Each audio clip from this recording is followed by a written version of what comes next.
Black Ops Chapter 2. The four highway patrol detectives divided up the witnesses, and Detective Michaels jumped at the chance to interview Rita. He stepped aside for a moment to call one of his co-workers for a little information of his own. "I need you to get a background started on someone." "Who you got?"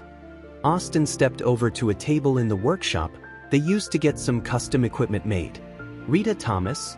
Detective Michaels read off Rita's information from his tablet. "A minor?" Austin questioned as he finished jotting down the information. "I just emailed you something, watch it and you will understand why." Detective Michaels glanced around, making sure no one was overhearing this information.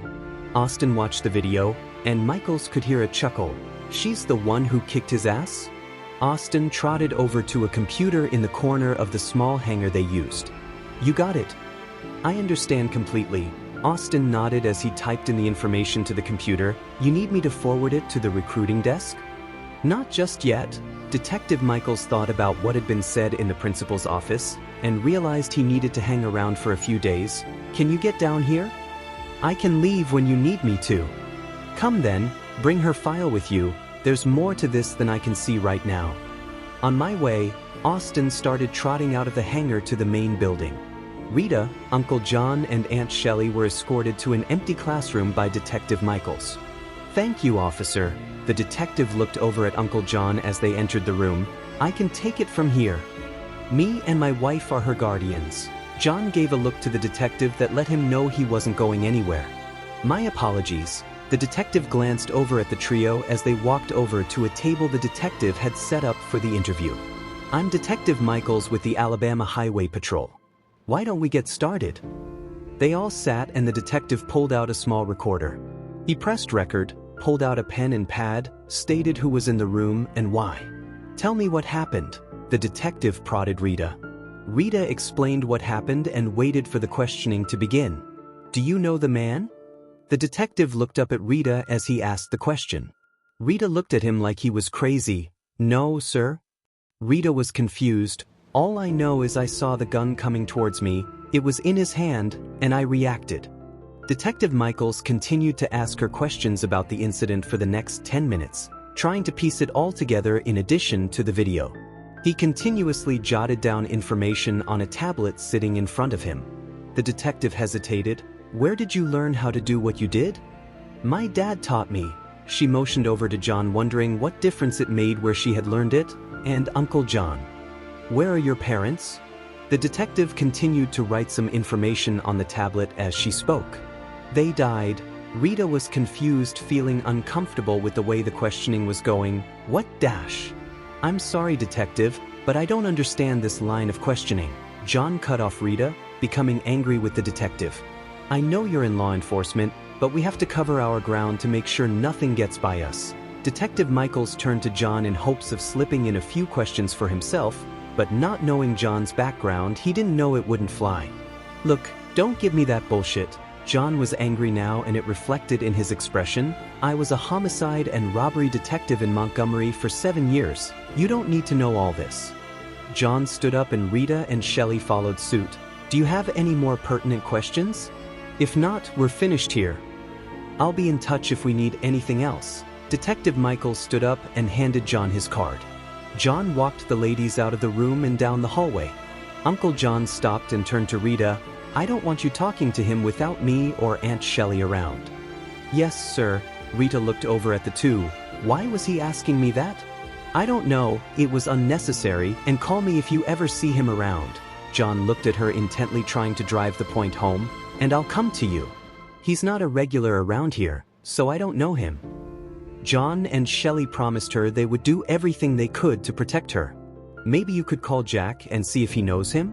Aunt Shelly thought about an old friend of theirs that was working for the state police now. They had just had him and his wife over a couple of weeks ago for a barbecue. "That's a good idea." John nodded as the three continued walking down the hall. Detective Michaels stepped out into the hallway and watched the group walk away. Michaels was only the name he was using today.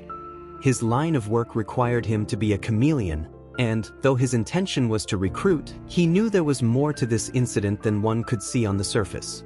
After watching that video, he knew recruiting would still be interested. The three met with Mr. Buxton near the main entrance to check in and let him know they were finished with the detective. Rita, Mr. Buxton stepped over to where the three had stopped. Everyone else has gone home. You will be excused for tomorrow too, if you want to stay home.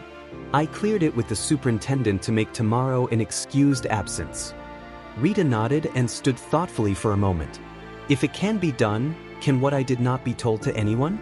I don't want anyone treating me weird. Rita looked up at her principal. I'll let the teachers and the school board know. No one has to know. Mr. Buxton shrugged and turned to look in the office. We'll do our best to keep it quiet. Thank you, sir. Rita nodded and looked away, wishing she hadn't had to do what she did. She was finally starting to escape the weirdness that followed her intervention in a fight between a friend and some other students a couple of years ago. We're going to take her home now. Aunt Shelly looked up at Mr. Buxton. I left my backpack outside the office. She sighed and turned to her aunt and uncle. I'll get it. John stepped back toward the office and the two headed out to Aunt Shelly's car. Rita trotted over to the bike rack, took her bike off and put it in Aunt Shelly's trunk. She sat in the front passenger's seat and they waited for John to bring the knapsack. John went by to grab the pack and overheard everything that was discovered in the meantime. John, Captain Haynes walked over to him and put his hand on his shoulder. I just got back from the station. I want you to take the rest of today and tomorrow off.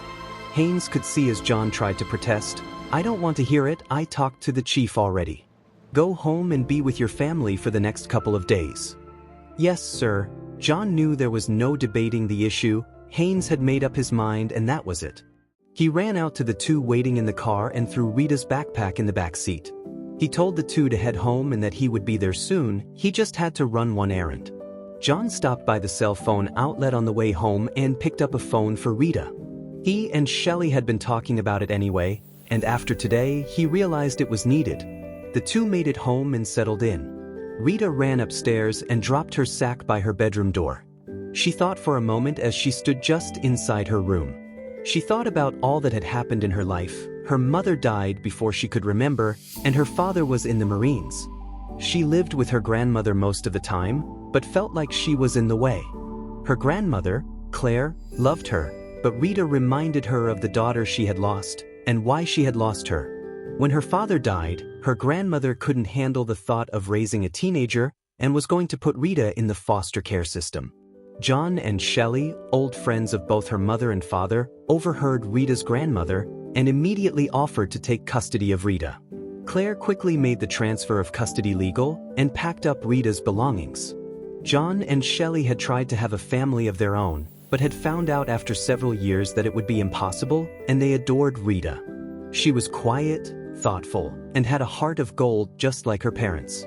They knew it would be a struggle to give her a normal life, but they would do everything possible to do just that. Rita, Aunt Shelly knocked on the open bedroom door. Why don't I call Dr. Sanford and see if you could go see her tomorrow? I would like that. Rita turned to look at Aunt Shelly and nodded. And if you ever need to talk, I'm here, okay, honey? She sat next to Rita on the bed for a moment. She loved Rita like only a mother could and struggled to keep a balance between being a parent and being there for the girl. I know. Rita looked at her and smiled. Come here, honey. Shelly pulled her close and held her for a moment. There's nothing you could ever do to make me stop loving you. Shelly looked at her. I fell in love with you the day you were born, and you sealed the deal when I heard that little voice say, Shooey. Rita wiped some tears away as she chuckled. I love you, Aunt Shelly. Shelly hugged her again and went back downstairs to get something done for lunch. John soon arrived and called her to the kitchen. She walked in to see Aunt Shelly and Uncle John waiting for her at the table. John motioned to a chair at the table. Have a seat. Is everything all right? Rita looked over at the two as she sat at the table. We got you something, and after today we felt you needed it. John smiled at her and pushed a small box in her direction. Rita looked at it and was immediately excited. You got me an iPhone? Aunt Shelly smiled and enjoyed the girl's enthusiasm. Consider it an early birthday present. This is so awesome. Rita jumped up and hugged them both. Thank you. Well, Aunt Shelly motioned for her to go upstairs. Go set it up. Rita ran to her room and hooked it up to her computer. It was all set before she knew it, and it was time for her first call. For her it was a simple decision. Jason. She dialed the number and listened to it ring. "Hello," she heard Jason says as if he were waiting to see who it was. Guess what? Rita wanted to burst with excitement. "Rita?" "Yep." Jason could hear her smile over the phone. "You got a phone?" He was excited and knew of the conversations and frantic text messaging to come. "I didn't just get a phone," she thought she would burst, waiting for him to guess. "No way." "Yes." She giggled and danced in her room. "An iPhone." "You have to meet me at the alley." He knew she would come, but his crush on her was getting stronger. "I'll ask, but I can't imagine I couldn't come." Rita ran downstairs and found Aunt Shelly in the kitchen. "Sure, honey." Aunt Shelly glanced up at Rita as she prepared lunch for them. "Just be home before dark." "Yes, ma'am." She ran out of the house and grabbed her bike. Rita made it in lightning speed to the bowling alley and quickly locked her bike up on the rack under the awning. She ran in, unable to contain her excitement. "Let me see it." Jason held out his hand as she walked to the front desk. She pulled it out of her pocket and placed it on the counter in front of him. "You know I'm going to be texting you all the time now." Jason smiled and glanced up at her from the phone. "You better." Jason turned to his dad. "Can I take a break, Dad?" His dad thought for a moment, knowing that today would be a slow day, and then turned to Jason. "Why don't you take the afternoon off today?" "Serious?" Jason was shocked as his dad nodded. "Thanks, Dad." Jason's dad smiled as he watched the two walk outside. A sense of seriousness came over Rita as the two walked over to the small park across the street. "I need you to keep another secret." Jason turned to look at her, a little concerned now. "Is everything all right?" "Yeah, it's not really bad on my part anyway," she shrugged as she looked at the ground. "Tell me." Jason looked over at her and put the phone aside as they approached their spot by the lake. "Did it have anything to do with what happened at school today?" "Everything." They sat on their rock and Rita explained everything that happened. "Are you serious?" Jason remembered watching her and Uncle John working out in their backyard. Uncle John had even taught Jason a thing or two, but he didn't realize Rita was that good. "I'm asking for secrecy." Rita looked over at him with her sparkling green eyes. "You got it." Jason nodded and turned his attention back to her phone before she realized his feelings for her were more than friendship. "It's not a bad thing though. In fact, you would be a legend." "That's exactly why I don't want anyone to know." She looked over at him with raised eyebrows. "I like my life of high school obscurity. Everyone would be all weird. Besides, I'm finally starting to escape the mean girl fight." "Yeah, I see what you mean." Jason understood her desire for anonymity. In a direct attempt to change the subject, "You need to get me a good ringtone." Rita took the phone and looked at it. Jason had already taken a picture of her and put it on her lock screen. "Now you're going to have to give me iPhone tutorials." "Obi-Wan will teach you well," Jason joked and turned to her. "But I want a cool ringtone." "I have the perfect one." Rita smiled as she purchased and downloaded the ringtone. The Star Wars opening theme began playing over the phone. "I love it." Jason pulled out his phone and began to call her just to hear the ringtone play. Rita giggled, and the two walked off to sit at the diner across from the bowling alley.